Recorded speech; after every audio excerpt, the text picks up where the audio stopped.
Hello friends, welcome to ரின்சமையல். இன்றைக்கி நம்ம ரின்சமையல் சேனலில் பிரமாதமாக பூண்டு குழம்பு இப்படி செஞ்சால் சட்டி சோறு காலியாகும். பூண்டு குழம்பு செய்கிறதுக்கு ஒரு கைப்பிடி அளவு பூண்டு இருந்தால் போதுங்க. சட்டுன்னு இந்த ஈஸியான பூண்டு குழம்பை செஞ்சிடலாம். சாப்பிட்றதுக்கு ரொம்பவே டேஸ்ட்டாக இருக்கும். வாரத்துக்கு ஒரு தடவை இந்த பூண்டு குழம்பை செஞ்சு கொடுத்தோம்னா உடம்புக்கு ரொம்ப நல்லது. ஈஸியான குழம்பு, குறைவான பொருட்களை வச்சு சட்டுன்னு இந்த குழம்பை செஞ்சிடலாம். வெங்காயம் சேர்த்து செஞ்சிருக்கனால இந்த பூண்டு வெங்காய குழம்பு ரொம்ப டேஸ்ட்டாக இருக்கும். ரின்சமையல் சேனலை சப்ஸ்கிரைப் பண்ணிக்கோங்க.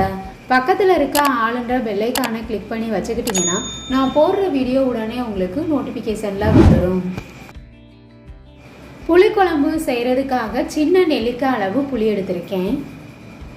தக்காளி சேர்த்து செய்கிறனால புளி நான் அதிகமாக சேர்க்கலை. கொஞ்சமாக தண்ணி சேர்த்து 10-15 நிமிஷத்துக்கு ஊற வச்சுக்கோங்க. குழம்பு செய்கிறதுக்கு கடாயில் 3 ஸ்பூன் அளவு எண்ணெய் சேர்த்துக்கணும். கடுகு உளுந்து 1/2 ஸ்பூன் அளவு சேர்த்துக்கோங்க. கொஞ்சமாக வெந்தயம் சேர்த்துக்கணும். வெந்தயம் அதிகமாக சேர்க்க வேணாம், கொஞ்சமாகவே சேர்த்துக்கோங்க. இது கூட 2 வரமிளகாய் சேர்த்துக்கோங்க. ஒரு கைப்பிடி அளவு வெள்ளை பூண்டை நான் உரித்து வச்சுருக்கேன். முழுசாகவே சேர்த்துக்கலாம். எண்ணெய் நல்லா காஞ்சதுக்கு அப்புறமா நாம் உரித்து வச்சுருக்க வெள்ளை பூண்டை எண்ணெயில் சேர்த்துடணும். இது கூட ஒரு கைப்பிடி அளவு சின்ன வெங்காயத்தை 2 கட் பண்ணி வச்சுருக்கேன். இதுக்கு பதிலாக முழுசாக கூட நம்ம சேர்த்து பூண்டு குழம்பு செய்யலாம்.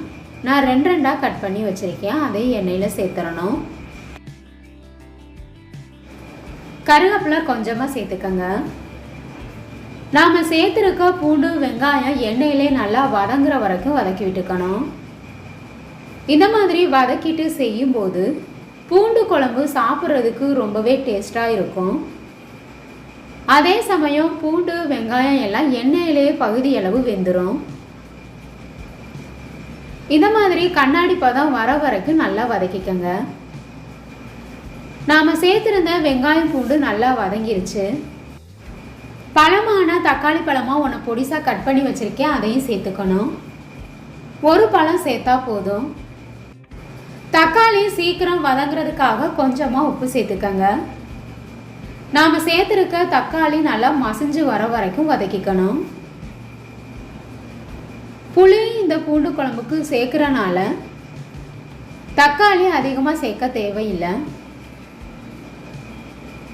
மூடி போட்டு வச்சோம்னா சீக்கிரமாகவே தக்காளி வதங்கிடும்.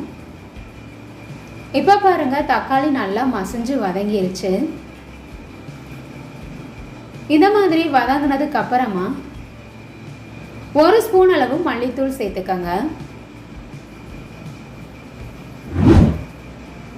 மிளகாய்த்தூள் 1/2 ஸ்பூன் அளவு மட்டும் நான் சேர்க்குறேன். காரத்துக்கு தகுந்த மாதிரி கூடவோ குறைவோ சேர்த்துக்கோங்க. 1/4 ஸ்பூன் அளவு மஞ்சள் தூள். நாம் சேர்த்துருக்க மசாலா பொருட்கள் எல்லாத்தையும் 1 நிமிஷத்துக்கு எண்ணெயிலே வதக்கி விட்டுக்கணும். அடுப்பை மீடியம் ஃப்ளேம்லேயே வச்சு வதக்கிக்கோங்க.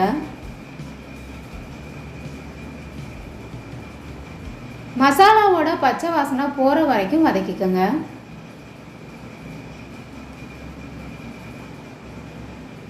ஏற்கனவே நம்ம ஊற வச்சிருக்க புளியை கரைச்சிட்டு சேர்த்துக்கணும்.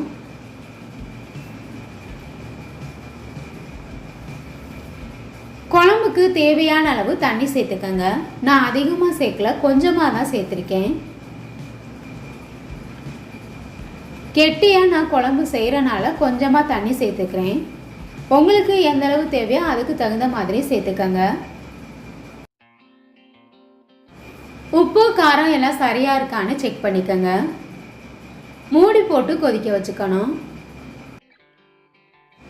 ஏற்கனவே தக்காளி வதங்கும் போது கொஞ்சம் உப்பு சேர்த்துருந்தோம். எந்த அளவு தேவையோ அதுக்கு தகுந்த மாதிரி சேர்த்துக்கோங்க. வெங்காயம் பூண்டு எண்ணெயிலே வதக்கி செஞ்சனால சீக்கிரமாகவே வெந்துடும். குழம்பு நல்லா கொதிச்சு எண்ணெய் பிரிஞ்சு வந்துருச்சு. கடைசியாக இது கூட கொஞ்சமாக வெல்லம் சேர்த்துக்கோங்க. விருப்பப்பட்டால் சேர்த்துக்கோங்க. வெல்லம் சேர்த்து செய்யும்போது பூண்டு குழம்பு சாப்பிட்றதுக்கு இன்னுமே ரொம்ப டேஸ்ட்டாக இருக்கும். எந்தளவு உங்களுக்கு குழம்பு திக்காக வேணுமோ அதுக்கு தகுந்த மாதிரி கொதிக்க வச்சுக்கோங்க. இப்போ நமக்கு பூண்டு குழம்பு ரெடி ஆயிடுச்சு. சுடு சாதம் தோசை கூட வச்சு சாப்பிட்றதுக்கு ரொம்பவே டேஸ்ட்டாக இருக்கும். புளிக்குழம்பு உங்களுக்கு பிடிச்சிருந்ததுன்னா ரின் சமையல் சேனலை சப்ஸ்கிரைப் பண்ணிக்கோங்க ஃப்ரெண்ட்ஸ். குழம்பு உங்களுக்கு பிடிச்சிருந்ததுன்னா மறக்காமல் ஒரு லைக் கொடுங்க ஃப்ரெண்ட்ஸ். கமெண்ட் பண்ணுங்கள், ஷேர் பண்ணுங்கள். பக்கத்தில் இருக்க ஆளுநர் பெல்லைக்கானை கிளிக் பண்ணி வச்சுக்கிட்டிங்கன்னா நான் போடுற வீடியோ உடனே உங்களுக்கு நோட்டிஃபிகேஷனில் வந்துடும். Thank you friends.